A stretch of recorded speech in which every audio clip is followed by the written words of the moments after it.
mu miryango yanyu, akayangane mu byanyu no mu banyu.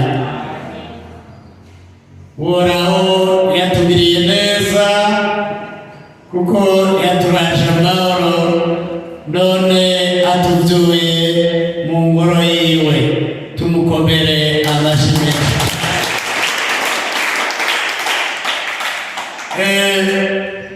Nashaka abakozi b'Imana n'ishengero ryose tutunge ibiganza korale, tuyishimire cyane, duhamagara Imana ngo ibane na korale, ibane n'abana bacu, ibarongorere mu kugororoka.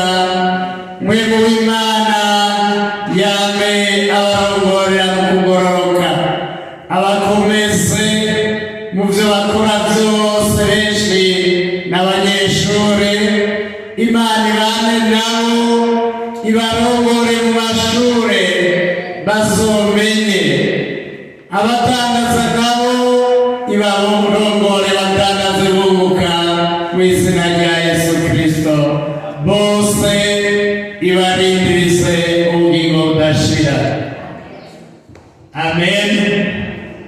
Nashaka shengero ry'Imana munkundire ndabakire muri iri jambo dusanga mu gitabo cya Mose, igitabo kigira 5 muri wa muzingo cyitwa gusubira mu byageze. Gusubira mu byageze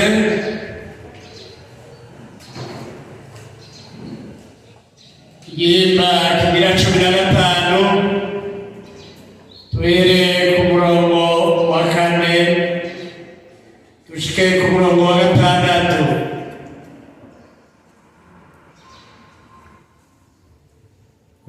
Gusubira mu byageze 15 guhera ku murongo wa 4 tugeze ku murongo wa 6.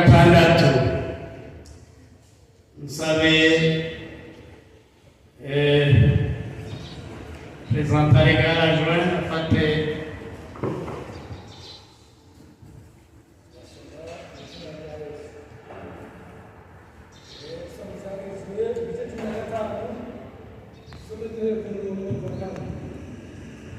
Haleluya. Amen. Pablo abatanari na Nogoya kane. Bango itumwaka uguhebera abantu umwe imyenda twa amajambo kane.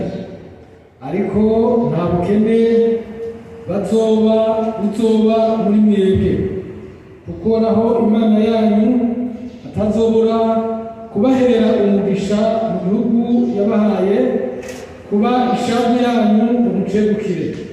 Haleluya. Haleluya. Kuri umurongo wa 4 Mose ariko aranura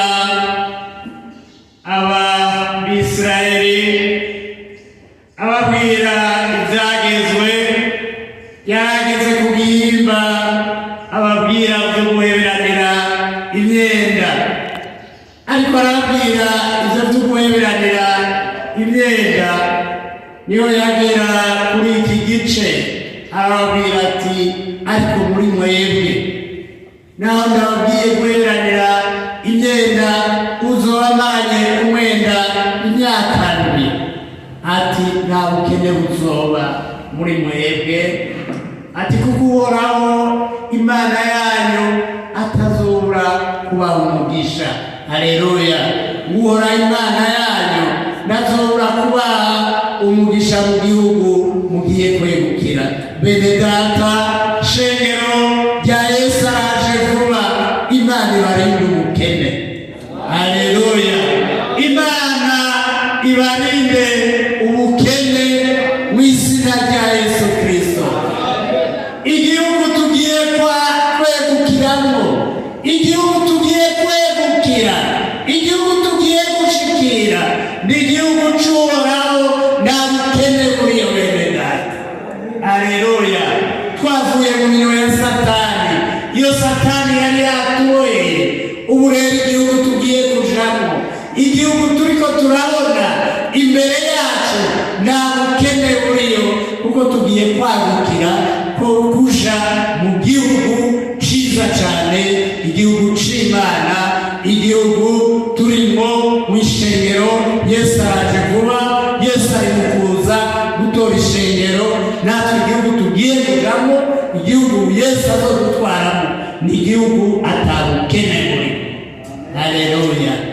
Biro muri ku mutima, nta bukene muri kwa Yesu, nta bukene muri kwa Yesu.